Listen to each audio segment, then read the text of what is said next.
Hello everybody, Dark Phoenix Ninja 92 here, and welcome back to Let's Play The Witcher Enhanced Edition. It has been a very long time since I've been able to play this, at least from your perspective. From mine, I played it last night, but it didn't record properly, because I tried recording this game using Open Broadcaster, but for some reason the recording froze up in a ridiculous number of places, and I was not able to actually fight them. I was not able to actually get the recording working again, so I'm having to re-record this, which is annoying because I spent a couple of hours doing that, and I prefer to not re-record after I've spent several hours playing through something. It tends to be a bit of a pain, at least in my experience. But I'm having to re-record this. Now, even though I know what's going to happen for a little bit in the future, I'm not going to be giving out story spoilers or anything like that. Or even, this is where this particular enemy jumps me spoilers. And I'll try, I'll do my best. Fricking hell. Get the real sword out, Geralt. As I was saying,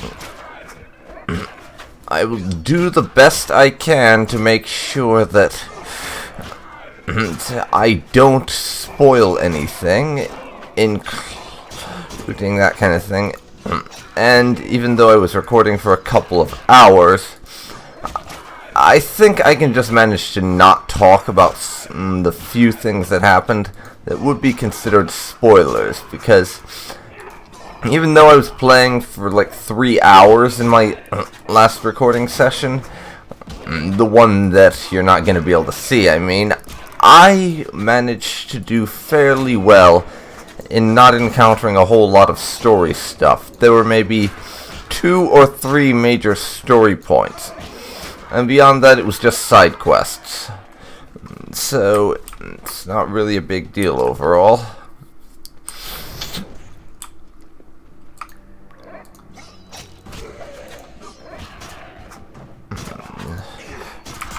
For now, though, it's kill the Al Ghul. The time is we're still in this tomb to get the treasure from the Griggs. And that shouldn't take too long. I know it is, and I can nab it easily, but I want to grab the loot that's going to be sitting around here easily. I want to basically clear out every single area, because I know that there's actually one of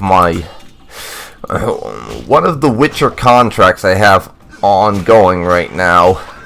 That particular contract, the creature I'm supposed to kill for it is in this tomb, so I'm going to take advantage of being here to kill it so I can get some gold.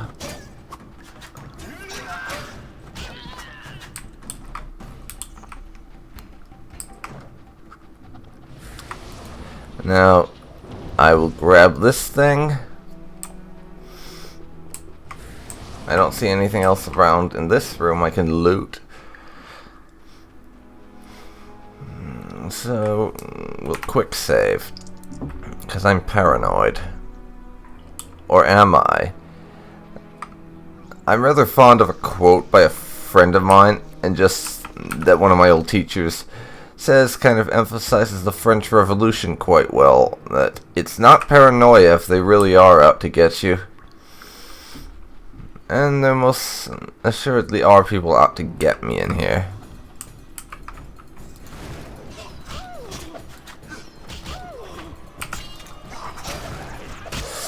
Like these guys, for instance.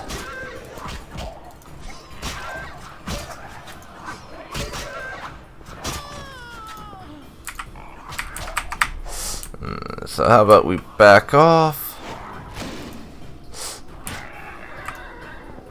and murder them both by stunning them.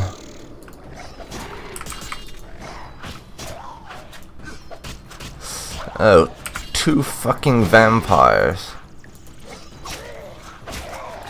Lovely. I hate these things. They're such a pain to deal with.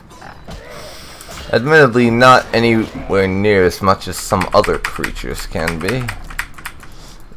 But their blood-sucking crap gets on my nerves quite a bit.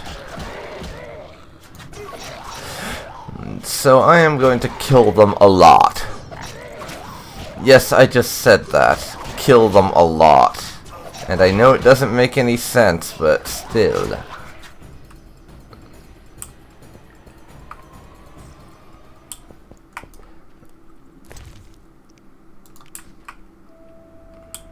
You got that.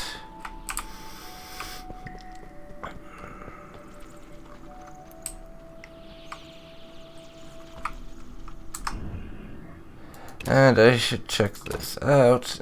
Good, it kept my settings. So everything is on max graphics again. Not that it's really all that important with this game, as it isn't exactly graphically intense or anything. But still, I prefer to have it like that. And whatever this thing is now after us. Oh well. It can die like everything else in this tomb will.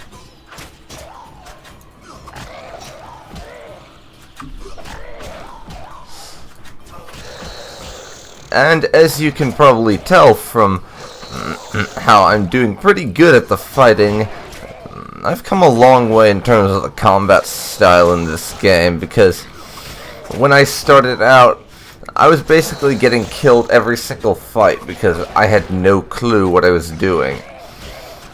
Now though, I'm fairly decent with the combat style in this game, which is kind of nice, because I do appreciate not getting brutally murdered in every single fight. As I take whatever that is, and Santon will take the cat harness from there, and that's the harness that will win the Greek's favor, and we have to see the healer. But first, and I need to be on the location map for this, I'm going to quick save and clear out the rest of this tomb, as my mouse accidentally gets me looking at the damn ceiling. Lovely.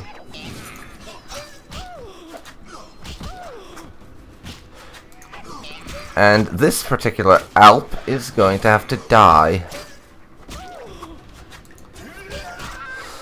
She's annoying like that. Or it is, I suppose.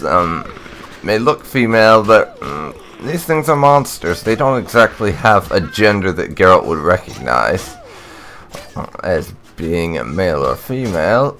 Beyond, this thing probably used to be a human woman before it became a monster.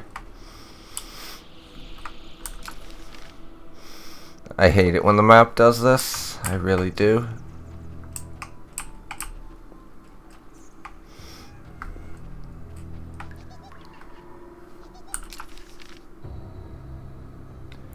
And the Santon is in there, so we have no need to go there.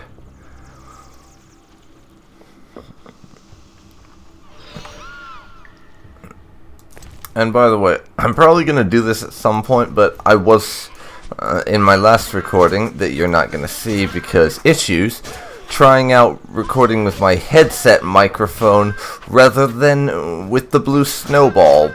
But for some reason, when I tried it again in this with DX Tory as opposed to Open Broadcaster, the audio didn't want to record properly. So I may have to mess with the settings a little bit. I'm not really sure, but yeah. Just keep that in mind. But if you want to be able to get a good comparison of what it's like, I did record using that particular microphone in the first 7 episodes of my Kaiserreich Let's Play that should be going up over the course of this coming week as of this recording.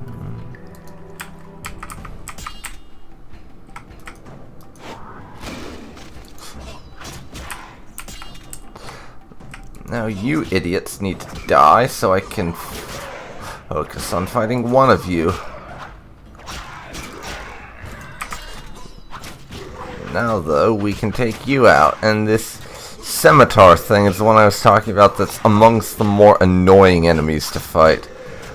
Because, there are other reasons for it, but the main reason why I find them irritating is just because they have a lot of health and take forever to bring down.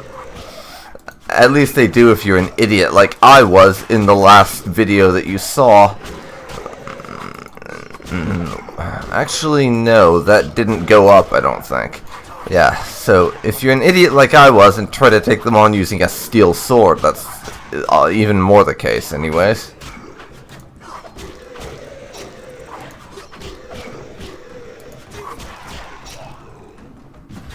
And there we go.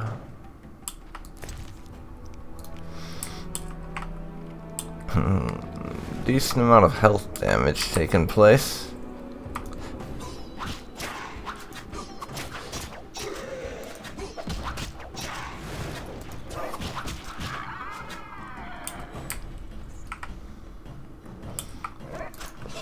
And a simple ghoul.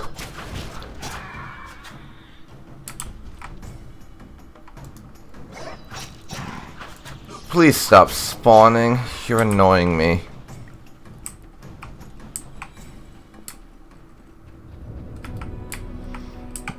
But we have something over here. And Geralt, stop jumping.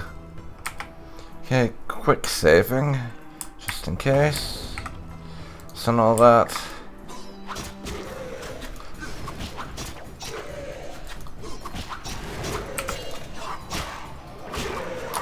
Now these fools need to die.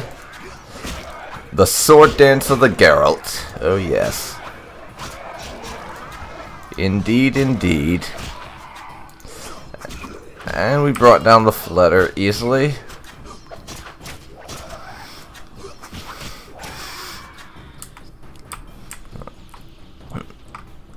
Now I'll take this thing right here.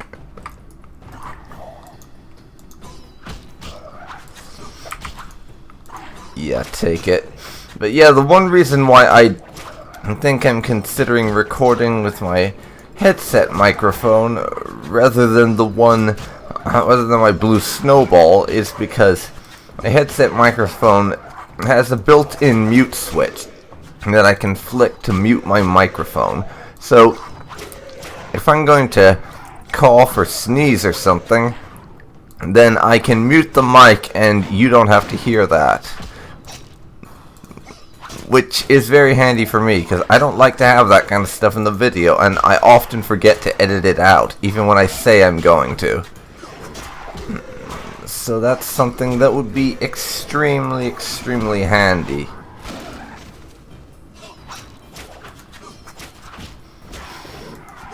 And this Urias thing, we have a contract out on its head since it's been screwing with the locals, so I'm gonna kill it before we leave. And it's almost dead, so we've nearly done our job.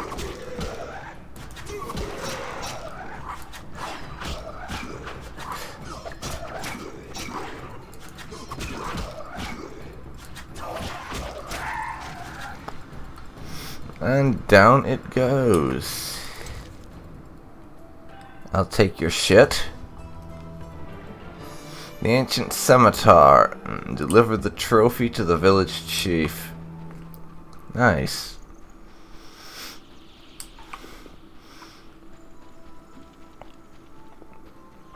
And we will be leaving now. Out into the daylight of the fields.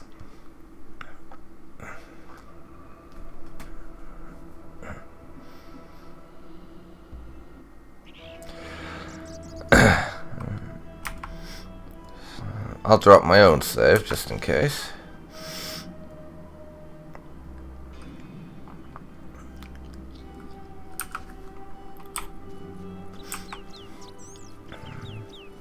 Now we gotta get out of here. But seriously, I tell you, having that recording be basically unusable because the footage had lag in it that was not present in the video. Lag that was so severe that the video would often not be as if it wasn't playing for like 10-15 seconds at a time, and then it would skip over important bits. Having crap like that happen was such a royal pain in the ass, I have to be honest.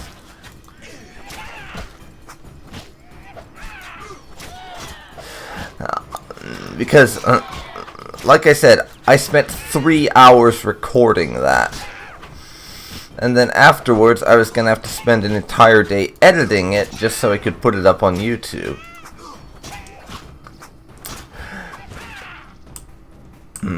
I mean, don't get me wrong, I love playing this game.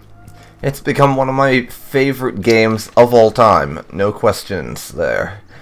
But the fact is, I spent 3 hours recording that, and now I can't use that recording.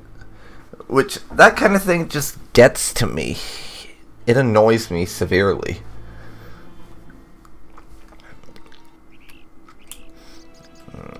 And now, we have to go back into town and have a word with this healer.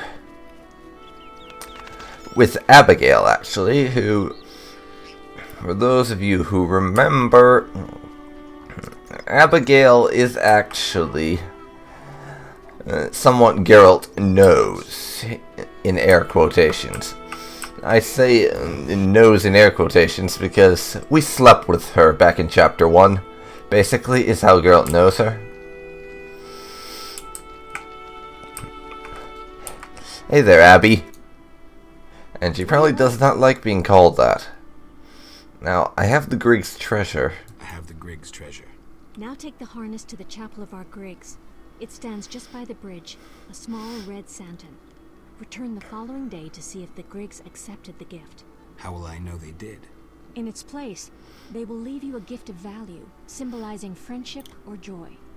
If Harn keeps this gift with him, the Griggs won't trouble him. Well, thank you for that. Now, I have another matter I need to ask you about before I go. What do you want? Because we're still trying to help Alina's Noonwraith move on. And showing her the mirror did not help. I need your help on a matter of a spiritual nature. You can trust me. I don't know how to send Alina's spirit into the... And our previous method did not work. She came to possess a rare and powerful Nehelenia's mirror, which once served oracles and prophets. Alina consulted her mirror quite frequently. The mirror delighted Alina, yet she believes herself alive in this... Exactly. Do you have another solution? The souls of the dead show a far greater sensitivity than those of the living. Poetic arguments should convince her long enough to see her damned sister. Dandelion will be perfect for that. Good luck, Witcher. Okay, thank you for the help. And yes, now we have to persuade Dandelion to sing a ballad for a Noonwraith to get her to move on. A very interesting way for things to go. And this is one thing I love about The Witcher. The fact that the quests that you have in it are not simple or straightforward. Like, if this were your average game, we wouldn't have to go through all this trouble to send someone's spirit into the beyond. No, we would just kill her and she'd move on that way. But not in Witcher. They actually make it so you go through these long, convoluted quest chains to make it so that someone can move on into the, as they call the afterlife, beyond. And I just really like that. How things aren't just straightforward or simple like that. And I just think it's really neat.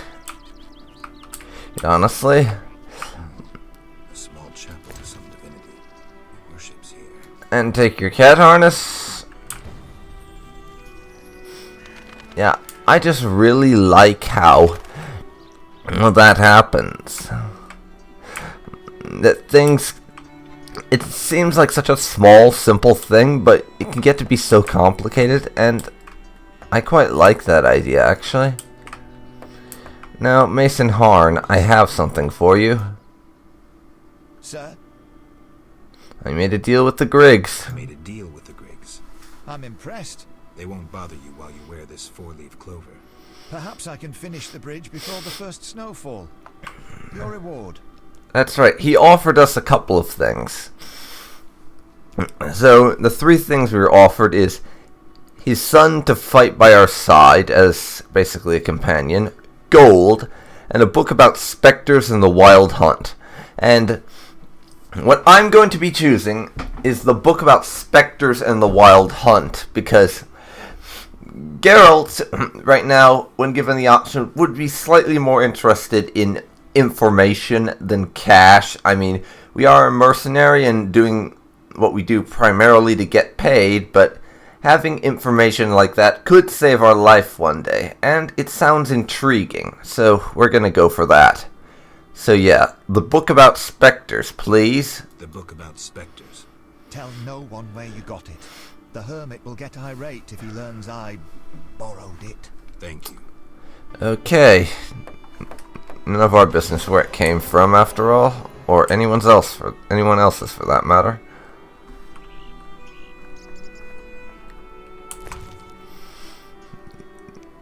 Now,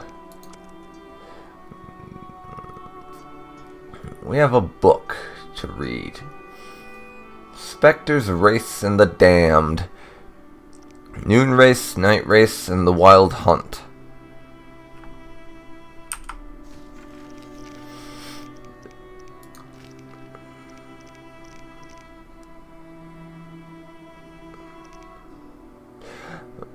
And we have an entry on a creature called Dagon, a mythical creature that rests at the bottom of a lake near murky waters. He is a deity and cannot be killed. Susceptibility receives energy from his believer's faith, which might be his only weakness. Interesting. Night Wraith and Noon Wraith. And the Vodyanoi stuff I'm not actually going to bother to read. But Wild Hunt. The Wild Hunt appears in the sky as a harbinger of war and other misfortunes. Some believe it to be simply a magical phenomenon and not a horde of specters. Elven sources refer to it as the Red Riders. No information is available about fighting the Wild Hunt. And the warriors of the hunt do not have to fight. Inspire such terror that people cower after a mere glimpse. There are known instances of abductions by the Wild Hunt. Alchemy, Vapors of the Hunt. The Wild Hunt is a horde of specters that roams the sky during storms, and is an omen of disaster. The appearance of the Wild Hunt foreshadows war and woe, much as a comet does. The spectral Wild Hunt sometimes appears in nightmares of the cursed or those touched by destiny.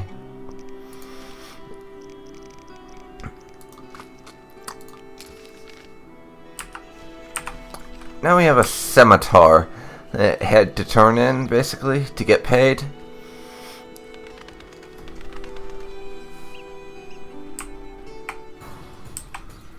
And I don't care about those walking tree stalks. We'll just go in the other direction from them, and they will leave us the hell alone.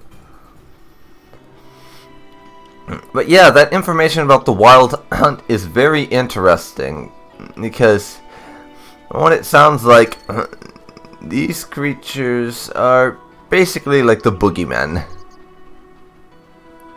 Everyone's scared of them, and no one knows anything about them, and they apparently kidnap people. So, creepy in the extreme doesn't really begin to cover it, I don't suppose. But I'm wondering, is there going to be any sort of interaction with the Wild Hunt in this game? We will have to see, won't we? But I have to admit, I find them quite intriguing. Peace debater? Any work for a witcher? Any work for a witcher? A creature looking like a fish with legs appears by the lake. They say the crypt in the fields is home to a beast. It has huge teeth, resembles a dead mother-in-law. Horrible, they say. Any reward for these creatures? Bring proof, and I'll be generous. Dead mother-in-law? Whatever. The dead mother-in-law's head is here. The scimitar from the crypt. I've seen enough proof. Your 800 orens. Why, thank you. Now, where can I find the friendly Vodian priest? Know where I can find the friendly Vodian priest? He's often sitting by the altar of the Lady of the Lake. Sometimes he's driven off by Dagon's worshippers, but he always returns. I see. Okay. And 800 orens. We now have 4,000. And if you're wondering why I asked about the priest, we have an ongoing quest right now to... Let's see if I'm remembering this right.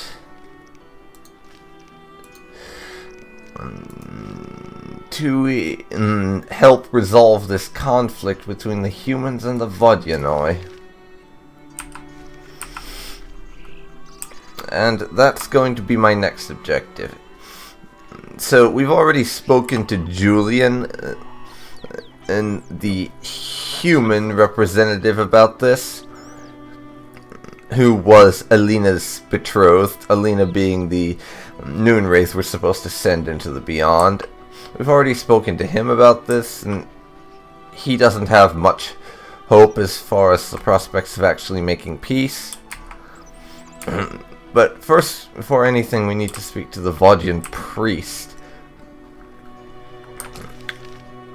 who I went in the completely wrong direction for because map markers. I swear, sometimes the map markers are just deliberately misleading. I mean, it's kind of interesting sometimes when they don't give you all the information like that, but in some cases it's just irritating. But yes. That is where we're headed next. And Alvin, what are you doing here? Yes? So, first of all, we need to address this, because he said he was playing a game with the other kids called Kill the Elf. Geralt doesn't like that, because a lot of his friends are non-human, and, well, yeah. You should stop playing Kill the Elf, Alvin. That's not a nice game. You should stop playing Kill the Elf. I really like that game. I always win. Well, almost. Alvin. Okay, I'll stop. Thank you. And while we're on the subject... Yes? How did you get to Murky Waters? How did you get to Murky Waters? I was learning the Elder language with Triss. There was a terrible storm. Then Triss told me to hide under the bed. Go on. I heard heavy footsteps on the stairs. Then Triss got angry at those men, angrier than she was when I colored her dress with magic paint that is only seen in the dark. I can imagine. I heard cries and people falling down the stairs, and I smelt burnt meat. Then more men came through the windows on ropes. They got Triss and beat her, I think. And a man in glasses asked her where I was. She said she teleported me to a friend in Kovir, where the air is clean and there are many things to do. What happened then? The one in glasses